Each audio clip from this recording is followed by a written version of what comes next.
अवधूत चिंतन श्री गुरुदेव दत्त। जय गजानन। मैं श्री अनघ लक्ष्मी दत्त इस चैनल पे आप सबका सहृदय स्वागत करती हूँ।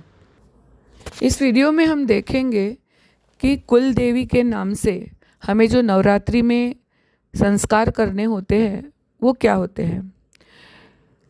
ऐसा मान्यता है पूरे जन्म में कि अगर हमारे यहाँ पे हमारे पूर्वजों ने उनके लिए कुछ किया है, कहीं पे 9 दिन का दिया जलाते हैं, कहीं पे कोई हवन करवाते हैं या इस प्रकार के जो भी चीज़ें, कोई उपवास करता है 9 दिन के लिए, कोई 9 दिन का व्रत लेके नंगे पाँव चलता है, तो इसमें से क्या सही है क्या गलत है। तो ऐसा है कि जब तक किसी इंसान के शरीर को कोई तकलीफ ना हो जाए तब तक उसका कोई भी प्रारब्ध उतर नहीं सकता है।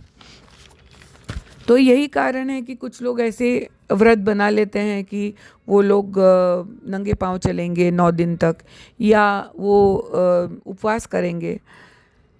असली उपवास वही है जो फल खा के या दूध पी के किया जाए, या मतलब दूध का जो प्रोडक्ट है, दही, छाछ, ऐसा आप कर सकते हैं। इसके अलावा जो खा के उपवास किया जाता है वो एक्चुअली में उपवास नहीं है, लेकिन फिर भी आजकल के लोग उसको करते हैं, तो वो अपना अपना तरीका है और डिसीजन है, तो उसके बारे में ज़्यादा बात नहीं करेंगे। लेकिन इस साल 2024 में जो नवरात्र के दिन हैं वो 3 अक्टूबर से शुरू होके 12 अक्टूबर को दशहरा है, तो उस दिन तक हमारी नवरात्र चलेगी। तो इस नवरात्र में आपको क्या करना है। यूँ तो सब लोग ऐसा अपने कुल के हिसाब से बोलते हैं, लेकिन पुराने ज़माने में अगर आप देखने जाओ तो एक भी घर ऐसा नहीं था जो नवरात्रि के समय में अपने कुलदेवी के नाम से कुछ शिष्टाचार या कोई संस्कार ना कराता हो।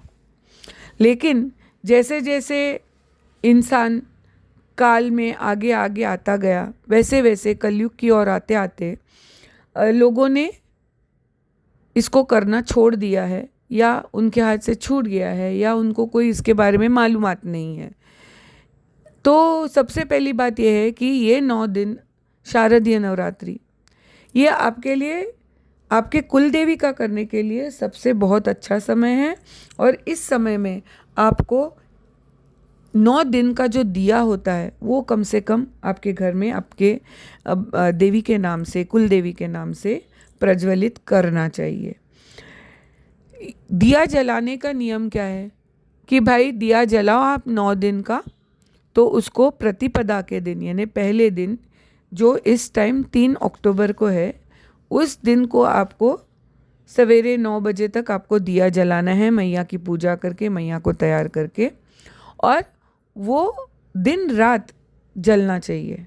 और ये क्यों हम करते हैं, ताकि जैसे अंधियारा में दीप रोशनी देता है, वैसे ही इतने घोर कलयुग में ऐसा कहा गया है कि मैया 9 दिन तक शत्रुओं से झगड़ती है, शत्रुओं का नाश करती है, बुरी शक्तियों से लड़ती है। तो ये 9 दिन तक, उस 9 दिन के बाद जो दशहरा आता है, उस दिन जैसे दिया जलाने से प्रकाश होता है, वैसे वापस सब प्रकाशमान हो, इस सदिच्छा के साथ हम 9 दिन तक दिया प्रज्वलित रखते हैं और मैया को दिया का प्रकाश से रोशनी उसके पास हो, ये हम करते हैं। तो ये 9 दिन का दिया आप जलाना सबसे easy way to do something आपके फैमिली डाइटी के लिए या कुलदेवी के लिए। या तो फिर आप सप्तशती का पाठ करा सकते हैं, या आजकल फ़ोन की भी आपको फैसिलिटी हो गई है, ईमेल है और अलग तरीके हैं। तो ये तरीक़ों द्वारा आप अपने कुलदेवी के मूल स्थान पर आप फ़ोन करके उस पंडित को बता सकते हो कि भाई हमारी ओर से मैया को अभिषेक करवाइए, या और जो भी आपके मन में हो सप्तशती का पाठ करवाइए, प्रसाद दिखाइए, जो भी है। लेकिन हालांकि ये सब हम करते हैं, लेकिन मैं यहाँ पे क्लियर करना चाहूँगी कि मैया को खुशी तब है जब उसका बच्चा उसके पास आए। और हालांकि कि मैं देखती हूँ कि नवरात्रि के दिनों में हर मंदिर में बहुत गर्दी रहती है, बहुत भीड़ रहती है, इतना कि दूर दूर तक लाइन चली जाती है और उस समय सब लोग मैया की ओटी भरने आते हैं। लेकिन आप सोचिए ज़रा, अगर 9 दिन तक मैया, 8वें दिन तक मैया युद्ध पे रहती है, 8वें दिन को मैया शांत होती हैं, तो 7वें दिन तक युद्ध चलता रहता है। अगर पहले 7 दिन युद्ध चलता है बुरी शक्ति और मैया के बीच में, तो आप जब ओटी भरने जाते हो तो क्या मैया मंदिर में होती है? नहीं होती है, क्योंकि वो उस समय बुरे शक्ति का संहार करती होती है। तो एक्चुअली अगर आपको 9 दिन का कोई व्रत रखना है तो आपको या तो दिया का या पोथी पढ़ने का या कोई उनका बुक पढ़ने का या कोई स्तोत्र का पठन कई बार करने का, हजारों की संख्या में या 108 बार या जो भी आपके मन में आए, ये सब आप जब करते रहते हो तो जैसे अभी एक बच्चा है, मैं एक उदाहरण द्वारा आपको समझाती हूँ। एक माँ है, ओके, अभी बच्चा चल रहा है, वो चलने को जस्ट सीखा है, हर दफ़ा वो चलते वक्त माँ माँ बुलाता है। दूसरा एक बच्चा है, वो भी उसी उम्र का है, लेकिन वो बोलता है ना मुझे मत पकड़ो, मैं बड़ा हो गया हूँ, तो माँ उसके ऊपर ठीक है भाई तू चल, हाँ, ऐसा छोड़ देती है। तो होता क्या है, जो बच्चा माँ माँ करके हर पाँव रखता है ना, तो उसके पास माँ का ध्यान ज़्यादा रहता है और वो गिरने से पहले पहले उसकी माँ उसको संभाल लेती है। लेकिन जो बच्चा बोलता है ना अकड़ के कि भाई मैं सब कर सकता हूँ, मैं चल सकता हूँ, तो माँ का थोड़े देर तक ध्यान हट जाता है और उसी 1 सेकंड के अंदर वो बच्चा गिर के उसको चोट लग जाती है। मैं समझती हूँ इस उदाहरण से आपको मुझे क्या बोलना है ये बहुत अच्छी तरह से समझ आ गया हो। तो आप जब माँ माँ बुलाते रहते हो ना, तब तक मैया में वो ममता, वो वात्सल्य और वो सब चीज़ें, वो प्रेम जागरूक रहता है। और जब वो एग्रेसिव भी हो जाती हैं बुरी शक्ति का नाश करने के लिए, तभी भी उनमें वो प्रेम जागरूक रहता है और उनमें उनकी अपना बच्चा अपने को बुला रहा है इसकी याद रहती है। तो इसलिए हम नवरात्रि का त्यौहार मनाते हैं। तो ये एक माँ की फितरत है कि माँ बच्चा बुलाए तो माँ जल्दी से ठंडी हो जाती है, बच्चे के लिए माँ कुछ भी करती है। तो नवरात्रि के दिनों में आपको ज़्यादा करके माँ का उपवास जब आप रखो तो किसी मंत्र का पठन करना चाहिए या आपको उस समय सप्तशती का पाठ करवाना चाहिए। ये मंत्र पठन करने से या कंटिन्यूस मंत्र बोलने से होता क्या है, माँ की शक्ति जागृत होती रहती है, तो कभी भी शक्ति की कमी नहीं पड़ती। वैसे भी वो शक्ति का स्रोत वो खुद ही है, तो उसमें कभी कमी हो नहीं सकती। लेकिन अगर बच्चा बुलाता रहे तो माँ में ज़्यादा शक्ति बनी रहती है।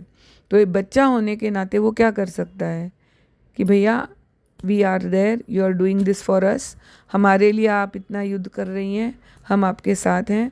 हालांकि हम इसमें कुछ नहीं कर सकते, लेकिन आपकी ताकत बढ़ाने के लिए, आपकी ताकत बनी रहने के लिए, हमारा प्यार जताने के लिए हम आपके नाम को हम पुकारते रह सकते हैं। ये फीलिंग से जब आप नवरात्रि करते हो तो आपका जो फीलिंग है, आपका जो ऑफरिंग है, मतलब जो आप उनको मान सम्मान देना चाहते हो, प्यार देना चाहते हो, वो उन तक पहुंच जाता है। और सच में यकीन मानिए, अगर कोई बच्चा आपको लाखों में खेले और लाखों के गिफ्ट ला के दे, और एक बच्चा है जो आपको प्यार करे, आपके पास आके बैठे, आपको पूछे, तो आपको उस बच्चे पे ज़्यादा प्यार आएगा जो आपको लाखों में भले ही गिफ्ट ना दे, लेकिन आपसे 2 शब्द प्यार के बोले, आपके पाँव दबाए, आपकी सेहत ठीक ना हो तभी आपसे ठीक व्यवहार करे, आपको इज्जत दे, प्यार दे। तो यही बात माँ के साथ भी है। तो आप माँ को इज्जत दीजिए, उनको प्रेम दीजिए। प्रेम के कारण शक्ति में वृद्धि होती है। प्रेम वो शक्ति है जो शक्ति को बढ़ाती है। तो इसीलिए आप ओम ऐं ह्रीं क्लीं चामुंडाय नमः, या आपका देवी का नाम लेके, अगर आपकी कुलदेवी भवानी है, भवानी देवी माँ है, तो आप ओम श्री कुलदेवी नमः या ओम श्री भवानी देवी नमः ऐसा करके आप जाप कर सकते हैं। तो देवी के कई एक मंत्र है, कुछ भी ना मिले तो श्री दुर्गा देवी नमः, या पुरुषों के लिए कहने के लिए ओम श्री दुर्गा देवी नमः, ये जब आप जाप करते हो तो उनकी शक्ति में वृद्धि होती रहती है। उनको ये आस लगी रहती कि अपना बच्चा अपने को बुला रहा है, उसके भलाई के लिए मुझे मेरे एक बच्चे को मारना पड़ रहा है। क्योंकि देखिए, बुराई हो अच्छाई हो, सब तो माँ के ही बेटे हैं। तो अपने ही बच्चे को अगर उसके वजह से जब बाकी सब बच्चों को दुख हो रहा है, तकलीफ़ हो रही है, तो माँ को उसको मारना है, तो माँ को तो तकलीफ़ है ही ना। भले अच्छा हो बुरा हो, बेटा बेटा होता है, बच्ची बच्ची होती है। तो ये बात को आप समझिए।